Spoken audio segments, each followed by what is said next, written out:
I just clicked the button, Brent. Thank you. You did an awesome job.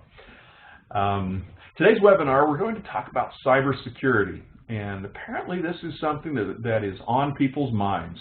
As we watch people's sign-ups go up, we're nearly at 100 sign-ups. Maybe we've broken that by now.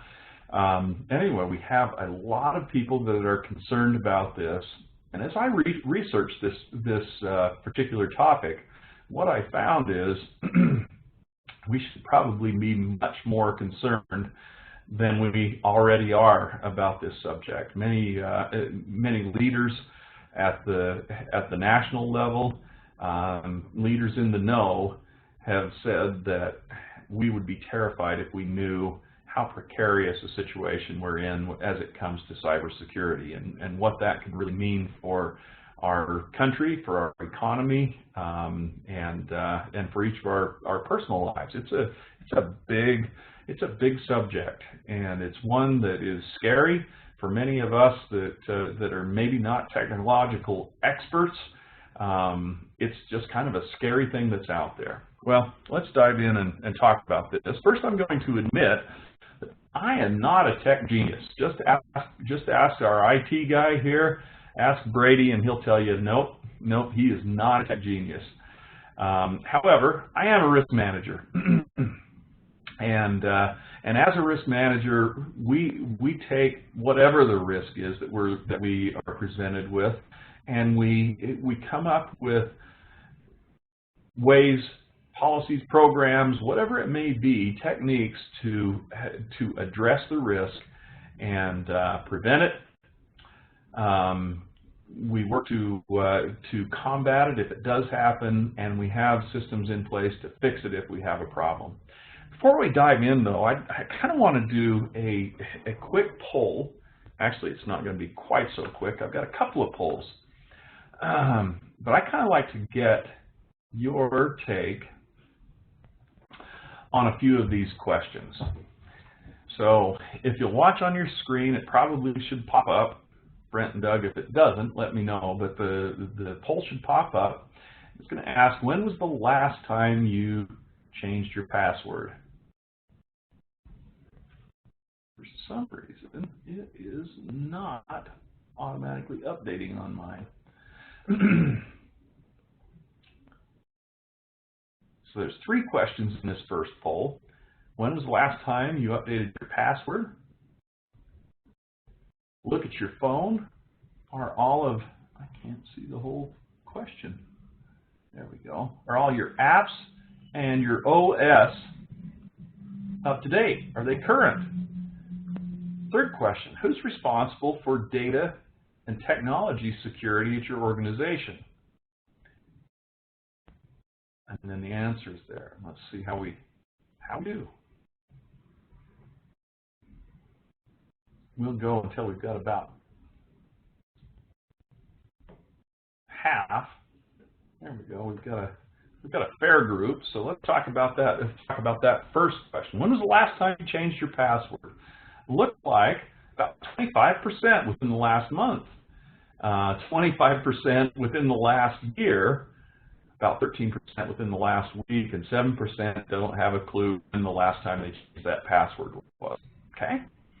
All right, that's kind of what I expected. Second one, look at your phone. Are your apps in the OS up to date? 61% say yes. 11% say no, and 4% say, what the heck is an OS? That's an operating system, by the way. Is it up to date? Who's responsible for data and technology security at your organization? And 46%, vast majority say it's our IT guy or gal. 21% hire a third-party contractor. Wow. Okay. All right. I'm going to close that poll out. And then we're going to switch over. Uh-oh. It's not letting me close it out. Switch over to poll number 2. It's not allowing me to switch over. Did I freeze up, guys? No, you're there. Okay. For some reason, for a second, it froze up. Let's do another poll really quick. There it is. All right. 4 questions this time. The first question, when was the last time you trained your whole staff on data security? Second question, have you ever been personally hacked? Third question, has your organization been hacked or ransomed? Fourth question, do more than one of your accounts share the same password? We'll let that roll for just a second until we get a little better than 50% of you answering the question.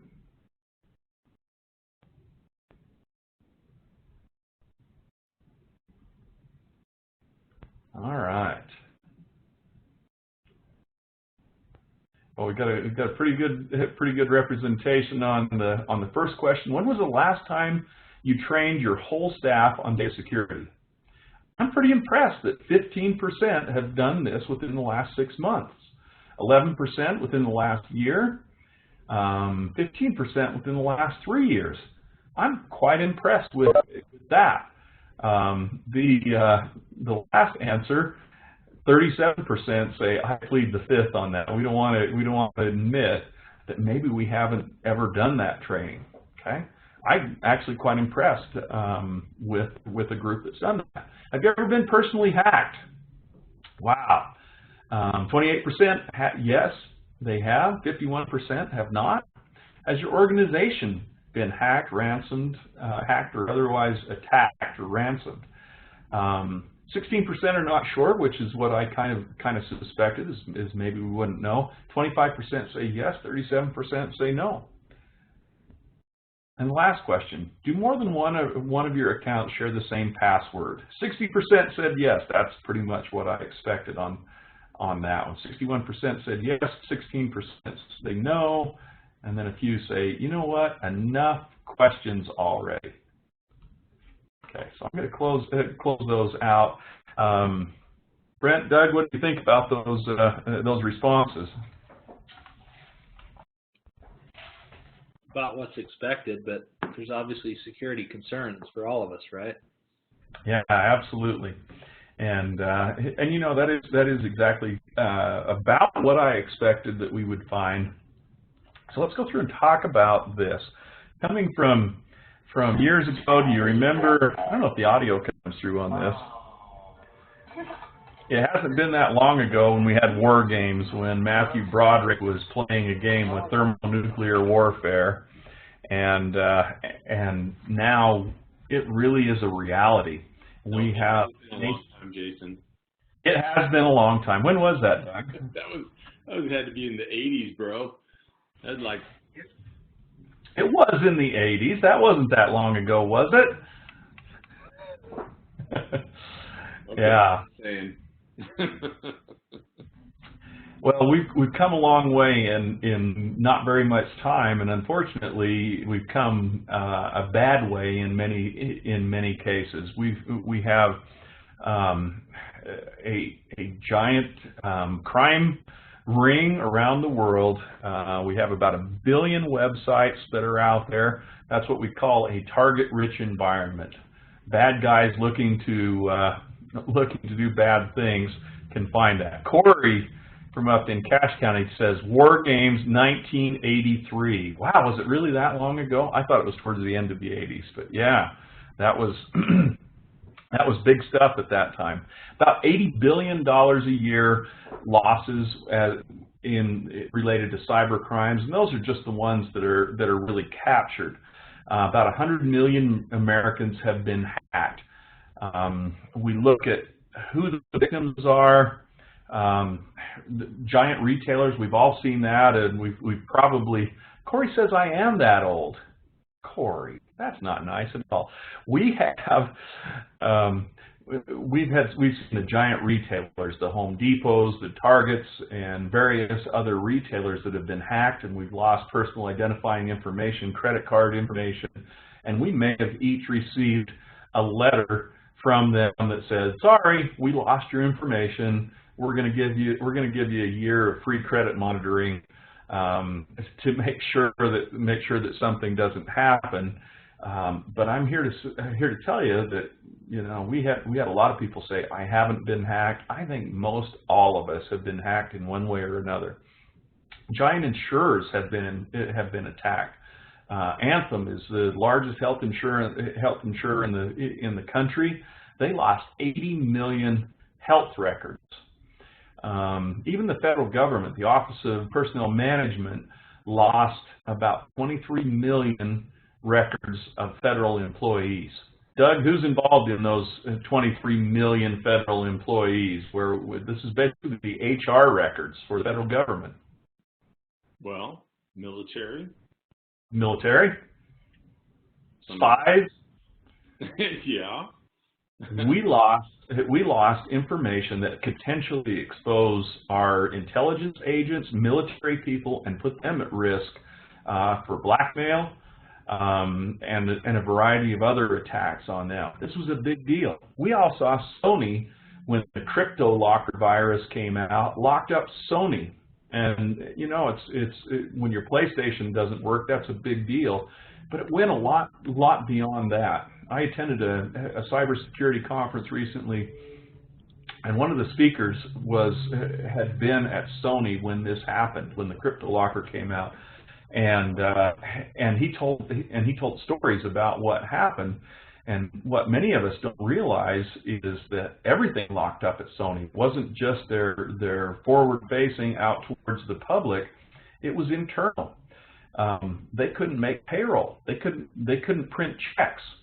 He said he was there the day that they brought in 3 Brinks trucks full of cash to make payroll, to pay Sony's employees. How would that be? Brinks trucks, cash, armed guards to make payroll. This is a big thing. And recently, just very recently, we had the WannaCry ransomware attack. Did anybody pay attention to that one within the last 2 weeks? This was the broadest ransomware attack. It went around the world that we've really ever seen. Many of you may have been hit with that. I got an email that day, and I'm proud to say I looked at that and I said, that looks fishy, and I deleted it. I didn't open it. I saw it in the inbox. I deleted it, and then I went to my IT guy and said, Brady, did I do right? And he says, good. He gave me a gold star for doing the right thing on that. But we had multiple entities around the state get hit with this. Okay, so it's a big deal. So we think about these big companies that have been hit, but they're not. I mean, obviously they have a lot to lose, but small organizations are a favorite target. They're easy. They may be less sophisticated, and they may be easier to hack. They may be an organization that would pay up quicker in a ransomware attack. Okay, so really size does not matter, location doesn't matter when it comes to this. Really, a lot doesn't matter. Oh, you know, I need to quiz the group again. So in your chat box, who can identify this Utah town in this picture? Ooh, Doug's looking. This is an interesting. Oh, Lori Moore from Morgan smoked it. She got it. This is Echo, Utah. I thought I could stump people, but Lori got it. And anyway, I figured this was a tough one because you'd see the red rock and think we were down south. So this is Echo in Summit County. Good job. Even if you don't own a computer, you may have been hacked. Your credit card information, your personnel records, your health records. So here's a great quote. I have to come up with a quote, put my own name on it every once in a while. Here's the silver bullet. The only thing that there is no silver bullet, only awareness, action, and discipline. And that's really what it comes down to, is we've got to be persistent. We've got to know what our risks are and work on those. So I came up with 14 items to go through. Let's look at our time. Do I have time for 14? Doug's looking. He says, ooh. Yeah, absolutely. 14 items. So, number one, we need to admit that it not just can happen to us, but it will happen to us. The trust has had an attack. We've had a ransomware attack come in. Thankfully, we did a good job, and we contained it, and we really didn't have any loss from it. But it can happen. As we look at the news, there were multiple local government agencies around the state within the last year who succumbed to a spearfishing attack, where they ended up paying out tens of thousands of dollars unknowingly, thinking that they were transferring money to a trusted source, and it wasn't. So tens of thousands of dollars were lost by local governments around the state. Here's a quote from former FBI Director Robert Mueller. There are only two types of companies, those that have been hacked and those who will be. It's going to happen, and so we've got to be ready for it. So this is just like a 12-step program. We're all in AA. So I want everybody to say hello. Repeat after me. Hello. My name is, say your name. My name is Jason. My organization can and will be hacked. It's going to happen. Okay. Here's an interesting thing. Have you ever, you think of the federal government, they've got this great security around all of their data. You think of the military, Defense Department, it'll be great. Take a look at these two planes. The bottom, on the right-hand side, the bottom is the U.S. F-35, the Joint Strike Fighter. Look at the fighter on top. It's almost a carbon copy, and that's China's strike fighter as well. As you look all the way around, it's really scary how close it is, and it's almost certain that our information was hacked, that it was stolen, and China has a pretty big edge on us by getting that information. Wow. All right, so we admit that we have a problem, then we need to create a team. A lot of you say, who's responsible for data security? Well, we've got the IT person, we've got a third party that's covering that. Very few have a chief information security officer. This needs to be all functional units. Everybody needs to be involved. They need to be knowledgeable, and they need to take an active role in this. Okay. We need to identify who our enemies are.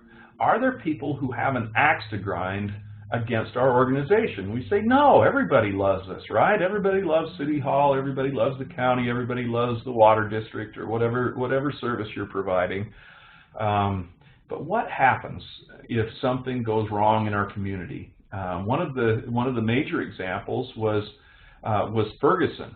After there was an officer-involved shooting, there were a lot of protests that happened. One thing that many of us are unaware of was that there was a denial of service attack on the city of Ferguson to put them to really put their website out of business, and it did that.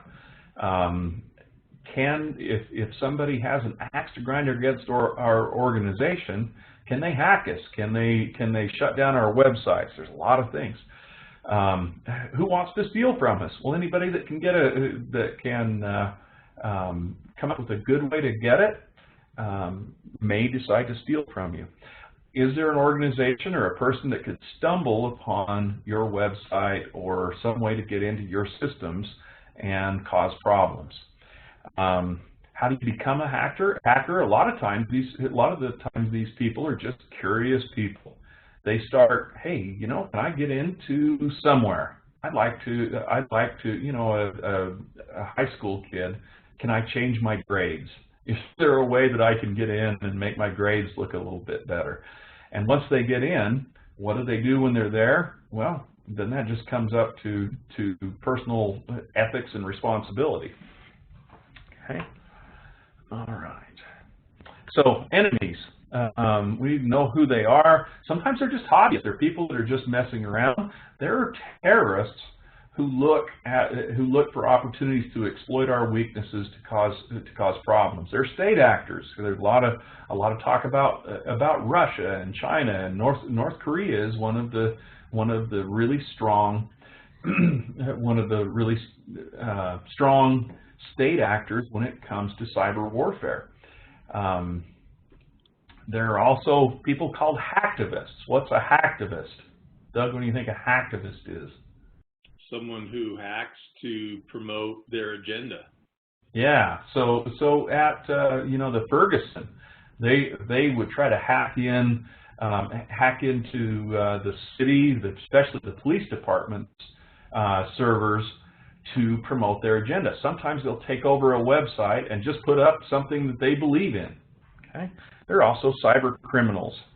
Okay. And one thing that we have to remember is that the hackers only have to get it right once. We have to get it right every time, because if they get in, they have an opportunity to exploit our weaknesses. All right, we need to know our system as well. And I told you I'm not a tech genius, and you're going to have to talk to those people in your organization or contractors who are really smart about this kind of stuff. But ask questions about this. You know, we look at our system. There's hardware. There's software. We may have servers sitting in a closet or in a server room somewhere, humming away, storing our data. Ask a question: who owns? And on that, we might also be storing our data with a cloud service. Who owns that? Who owns your equipment? Who operates it? Who has access to it? If we're using a third-party contractor, are they a reputable contractor, or is it just, hey, it's my brother-in-law, he's pretty good with computers? Have we done a good background check on these contractors, and are they covered? Are they insured? What type of systems do they have in place to protect from somebody going rogue and stealing information from your organization? We just need to ask these questions. Are there back doors into your system? And ask your IT people about this. They'll understand what this is. Is there a way to get into your system through the back door? Or do you have firewalls and antivirus software? Some of these standard things in place. So know your system. Know where your risks are. What are risks? Identify what's unique about you. If you have a police department, there may be somebody out there that has an axe to grind with your police department. So is this an area that would be more at risk? Yeah. Let's rank and prioritize those risks that we've got. So here's some risks that we have out there. Releasing of PII, a personally identifiable information, PHI, protected health information, and we look at malicious attacks, where people will come in and try to destroy our systems. Sometimes there are regulatory consequences that come with this. If we have health information and that is lost, there could be some fines or other regulatory consequences that come from breaching HIPAA, for example. Okay. And I forgot on there, the PCI is the personal credit information. So if we release somebody's information on their credit cards or other information about them. Okay, my clicker didn't work. There we go. So we look at who's at risk. Financial. Anybody who's dealing with money definitely is at more risk than somebody who just has a website to tell what their organization does. Healthcare. Why is healthcare such a huge risk?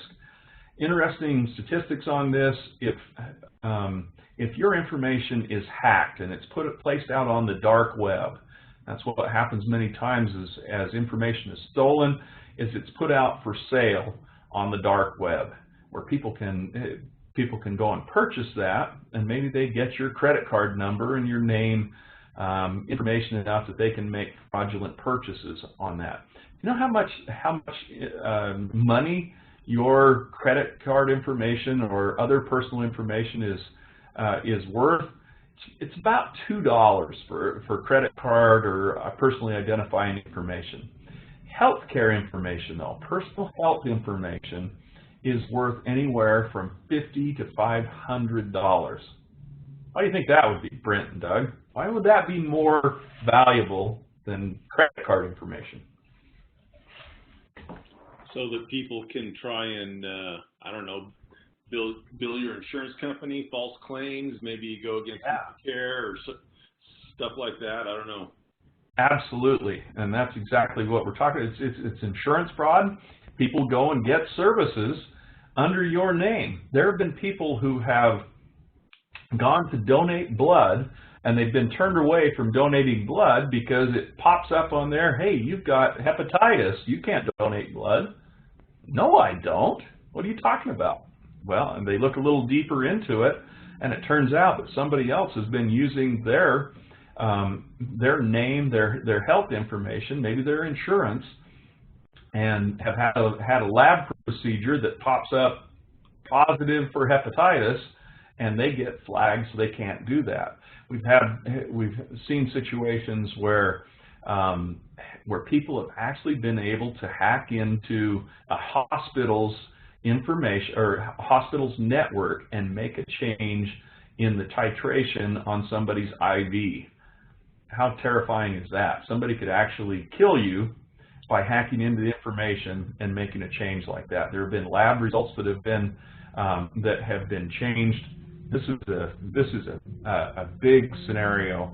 Government, of course, what we've talked about, some of the examples where we've lost money and other personal information. Okay. Prescription fraud is another one that is huge in the healthcare world, where somebody's able to take your prescription or take your identity and get prescriptions for you, and then either be able to use those drugs or sell the drugs on the open market. It's a big deal. So just one thing to think about is prevention. We talk about personal identifying information, personal credit information, personal health or protected health information. If you don't need that information, don't ask for it. That's on job applications, and there's some legal issues with that as well. But on forms that we're doing, if we don't need it, don't ask for it. Okay. Come on, clicker. Okay, so let's talk about identifying our vulnerabilities and take action. Here are the different types of attacks that are commonly seen. Direct access attacks, where somebody's trying to get to our password. Oops, I'm just going to, this is kind of the overview slide, and we'll talk about each one. So, direct access. Somebody tries to get our password and log into our system, where then they can access whatever we have. So, how do we prevent this? We need to identify any backdoors to our system and talk to your IT folks about that. Are there backdoors? Access points, why do we have those, and who has access?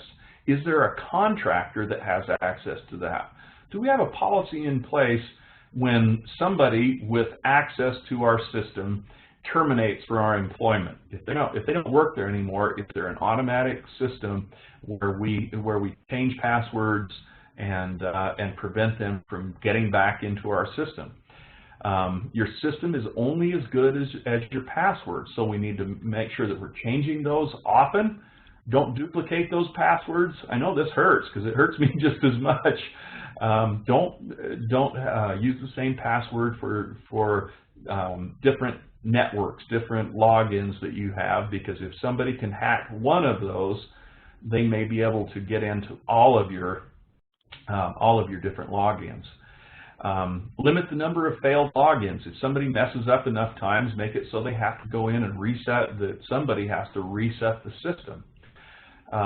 Keep your operating system, your customer management system, and your applications current. Keep them up to date. I kind of felt guilty on this just before the webinar started. I had a little bubble pop up and said, there are updates that you need to do on your computer. Do you want to install those now? And I click Well, remind me later, because I had the webinar coming up. This is how that WannaCry app perpetuated itself, was because many people had not updated their operating system. It was a fault in the Windows operating system, and they hadn't kept it up, and so it went very broadly around the world because of this problem with the patches and of the operating system. Had people been up to date, it wouldn't have been a big issue. Microsoft, of course, responded really quickly and they pushed this out, but it's up to us to update those things. Let's see, only use apps from trusted sources. Hey, here's something where I can listen to music free. It doesn't charge me to do anything. Well, there's always a hook. There's always a catch there. So if you've got that free streaming app, or you've got another app out there that's really cool, be very careful downloading things, free software, things like that, and you may consider only allowing authorized people to add that software to your systems, to your computers. All right, the next one, how do you stop denial of service? What's denial of service? And that's basically where hackers will use a system of bots, really. So you get that free software and you click on it, and I'm doing, whatever, streaming music free, but it installs something on your computer that makes your computer a bot.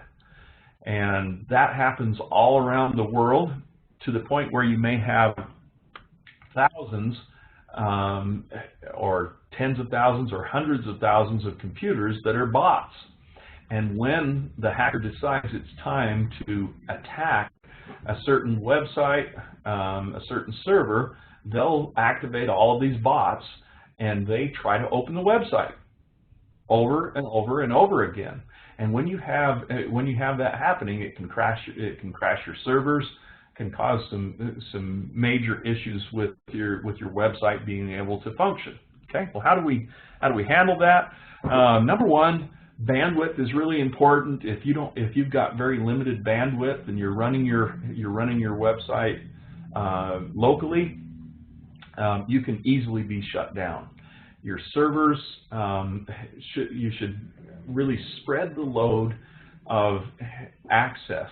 Sometimes we get hit just because, hey, it's the first day to sign up for whatever event is going on at soccer sign-ups, and we get hammered, and we can have a problem with our servers. Well, if you get hit by that, if you have a denial of service attack, you're going to be shut down. So look at how we're hosting.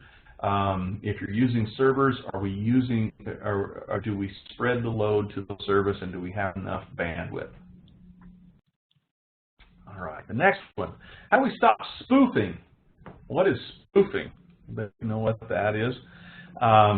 This is where an email or something else goes out to an employee, or at home, doesn't matter where we're at, and it spoofs something else. It may look like Amazon sent you an email and says you've got a problem with your account, and it asks you to click on a link and then go and fix the problem with your account. You log in to this account that turns out to be fake, and they've got all of your information. They've got your username and your password, and you're in trouble. So how do we figure this out? Well, we need to learn how to recognize emails, recognize messages that aren't real. In general, they look pretty poor. They don't look real. We also want to, just ask ourselves a question: Would this organization send me a message like this? How legit does it seem? We want to avoid clicking on any links that come in an email. I know that's tough. Well, it's going to take me right there. Well, if Amazon has a problem with your account, go to Amazon.com, log into your account, and see if there's anything there. Here's an example where we've got a spoof email account. If we look up at the top here, says Amazon, management at, and you look here, they lost the A on the first of Amazon. So so they're just trying to spoof it and make sure that, to make it look like this is coming from a trusted source. If you hover over a link for just a couple of seconds, it will pop up where it's actually going. It may look like something, but it's just a hyperlink that takes you somewhere else. So if there's a question on anything, question that. Don't click on links. Okay, the next type of attack. How do you stop clickjacking? Anybody know what clickjacking is? Well, this is basically where you have a transparent layer over top of what you're really trying to get to. And if I click, I'm looking at something that I want, I go to click on it, I'm actually clicking on that transparent layer above. And it takes me somewhere where I don't want to be, or it downloads some malicious software. So we need to train our employees on how to recognize when this happens. It's frustrating. Sometimes you're like, where's the little X? And sometimes that little X doesn't even take you where you want to go. On this, my advice to you is, when in doubt, close out. Don't try to find the little X to click out of that. Just close the entire web page. Sometimes you have to close down an application, but that's okay. You can go back to where you need to be. Just be aware of this. Don't click on those links. Next one, what about phishing? Phishing is where we're trying to get information from you by appearing like somebody that you can trust. What percentage of your incoming email makes it to your inbox? That's a question you ought to ask your IT people. At this cybersecurity conference I went to recently, the information security manager at IHC, Intermountain Healthcare, said 93% of incoming mail at IHC is eliminated before it ever gets to anybody's inbox. What does that mean? There's a lot of malicious or trash email that's coming in. Cyber experts tell us that if you can get 10 emails into a company, you're in. There's a way that you can exploit that system. And here's a scary statistic. 25 to 50% of people will click on anything. If there's a link, they'll click on it, and they're going to get into your system. If you make this email look good enough, it's almost 100% of people, including information security people, et cetera, people who know better, are going to click on a link. So with that, we really need to get our employees' awareness up of what the risks are. Okay, what's spearfishing? This is the one that attacked multiple local governments in the state over the last couple of years, and the scenario is, you get an email from the big boss. A couple of counties had problems with this, and it was an email that appeared that it came from county commissioner. I need you to transfer $20,000 to this consultant. Otherwise, we don't get federal funding for whatever the program is. This has to be done right now. Transfer. Here's the account that you need to route it to. Get it done now. And so the person, oh no, here's the big boss, the county commissioner is telling me I've got to do this, and so they hurry and transfer the money. Once it's transferred, it's gone. It wasn't the email was not from the county commissioner. It was a phishing attack, and they went directly for money. So here's how we prevent this. We need to have a strong policy in place about transfer of money that we need to verify every time. So if the boss says transfer $10,000 to this account, you need to text or call that person and say, I'm just verifying, I just got an email requesting transfer of X amount of money to here. Is that okay? Have a policy that says this is what we will do. Firewalls with this and spam filters are really important. Remember, 93% of all incoming email at IHC is deleted. Maybe that's why my bill's never done. Anyway, 93% of those emails are deleted. We need to have good, strong spam filters and firewalls to prevent this stuff from getting in, because 25 to 50% of people will click on anything and they'll bite on stuff. Limit the amount of information that we're placing on our website, personal type information, where somebody would be able to go in and do a little reconnaissance on your organization, figure out who the boss is, figure out what their email address is, figure out who you do business with, and just enough information to make you trust an email that they send out. Just look at your website and say, what are we really throwing out there? Okay. And once again, don't click on those links. All right. So ransomware.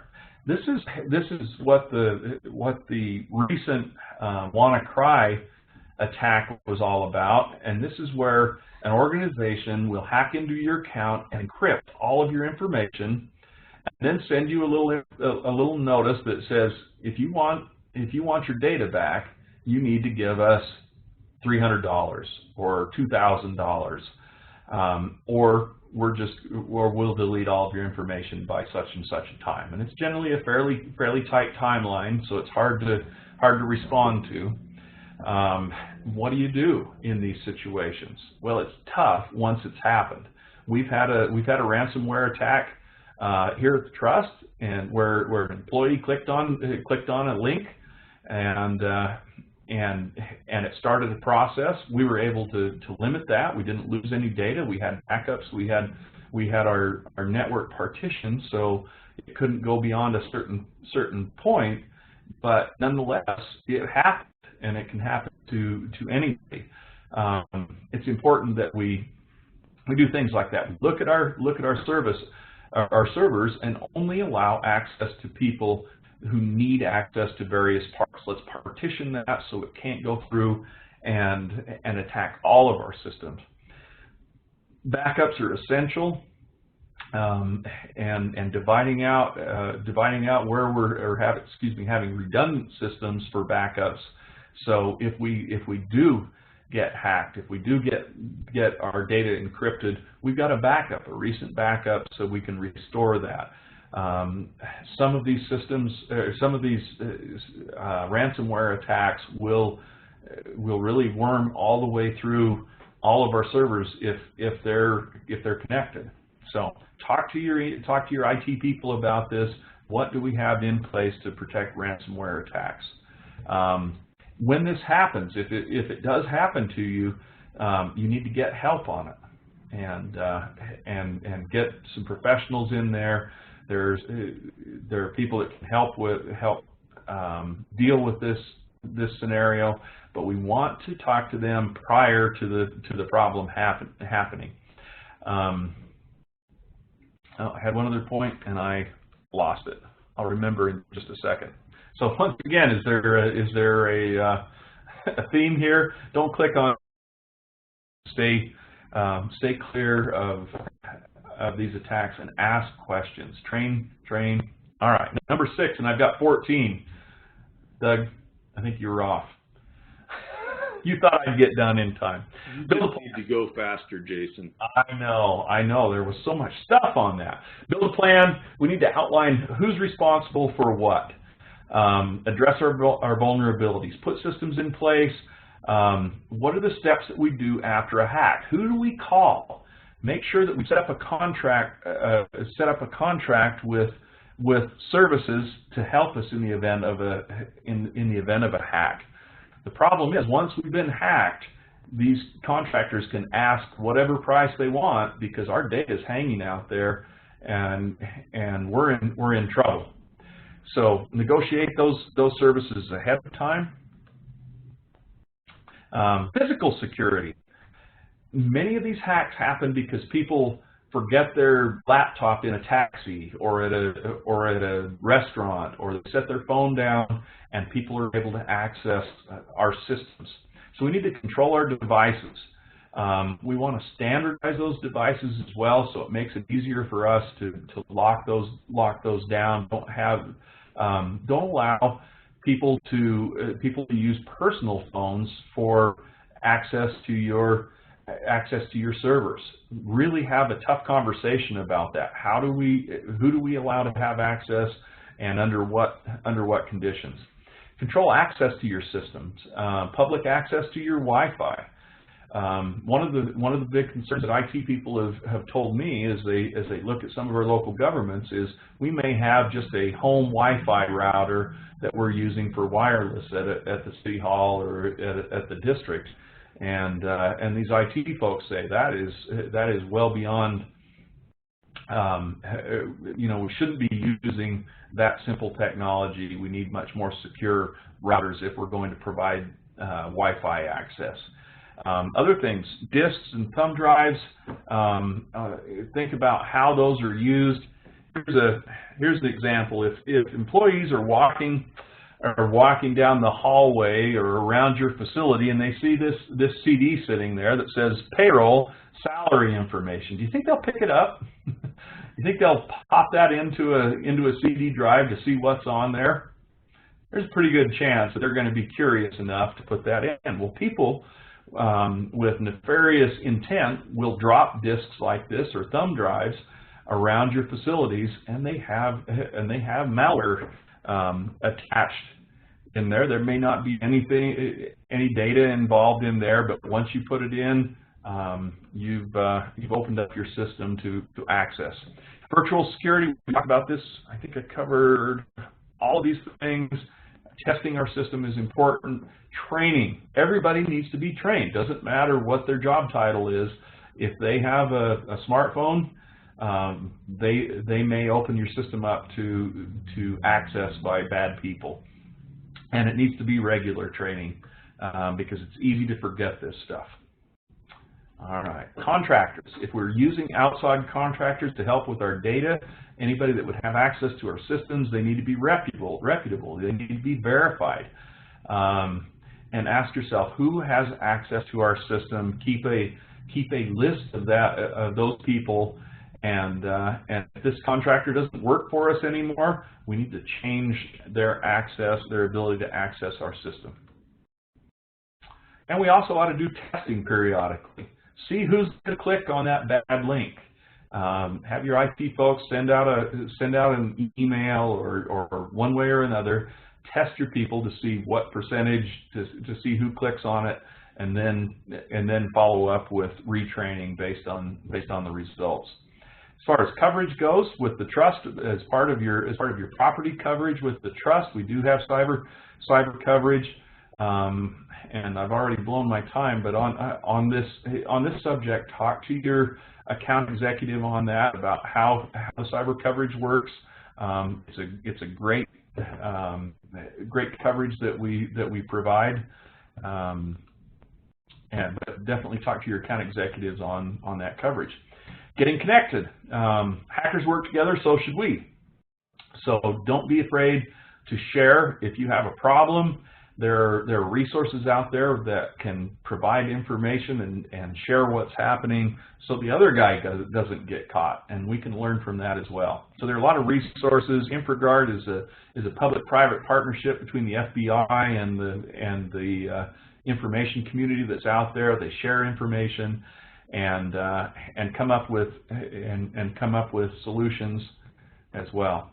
Other resources, we have a great, met this gentleman, James Lamadrid.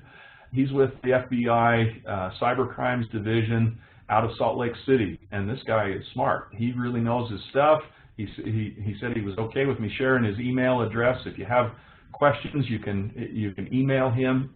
You can also email him, and he'll put you on a distribution list. You'll get it's actually a daily email talking about cyber threats and solutions that are out there. Other local governments can help us put together our system. There's a group called SANS that provides training.